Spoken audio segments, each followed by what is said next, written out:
La solidarité intergénérationnelle, c'est véritablement une thématique capitaliste. Le j'ai cotisé, j'ai droit, c'est une thématique capitaliste. Lorsque Croizat met en place le régime général de sécurité sociale en 1946, il copie le régime de pension de la fonction publique. Ce régime de la fonction publique, c'est un régime de continuation.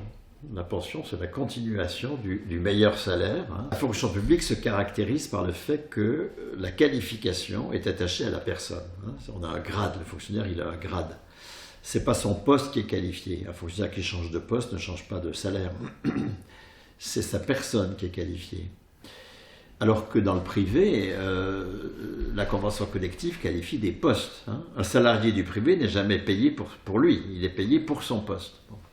Comme la qualification personnelle ne s'éteint pas avec la fin du service, je sais pas quoi, un professeur certifié reste professeur certifié jusqu'à sa mort, ou un colonel jusqu'à sa mort, parce que le mot grade, c'est un mot qui vient de la... Initialement, tout ça vient de l'armée.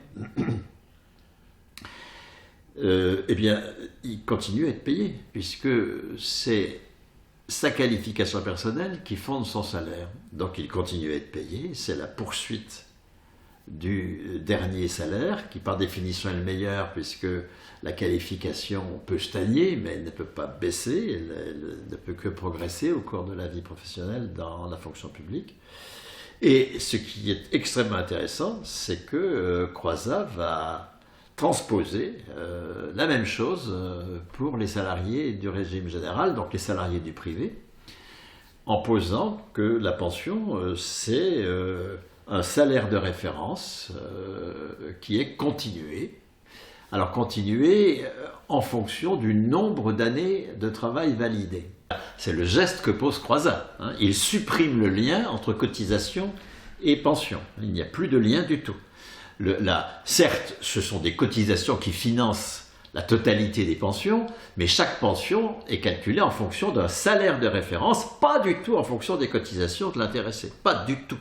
C'est la riposte patronale au geste communiste de 1946 qui, en 1947, a créé un régime complémentaire pour les cadres fondé sur les j'ai cotisé, j'ai droit. Alors toutes les cotisations de carrière sont comptabilisées dans un compte de points parce qu'on transforme les cotisations en points.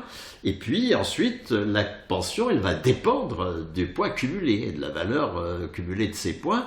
C'est-à-dire qu'il n'y a plus aucune référence au salaire. Là, on n'est pas dans du salaire, on est dans du différé de cotisation. Et là, évidemment, nous sommes dans la posture capitaliste, puisqu'il s'agit bien de remettre le salaire dans le rail de l'activité. C'est l'activité validant du capital qui fonde le droit au salaire. Je ne consomme pas tout mon salaire pendant que je suis en activité validée comme productive. Je suis solidaire à travers ma cotisation et donc je dois bénéficier de la solidarité des actifs actuels lorsque je ne suis plus, je n'ai plus droit au salaire parce que je n'ai plus d'activité validée comme du travail sur le marché du travail ou sur le marché des biens et services. Là, on est en pleine logique capitaliste. Un retraité reçoit un salaire quelle que soit son activité productive. De même qu'un fonctionnaire reçoit un salaire, quelle que soit son activité productive.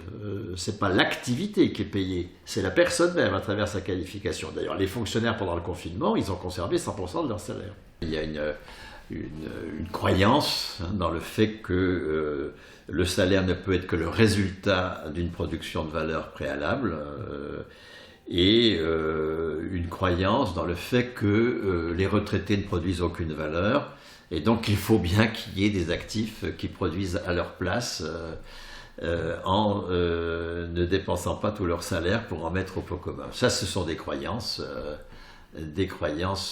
religieuses, totalement aliénées, qui font passer pour normale la normalité capitaliste.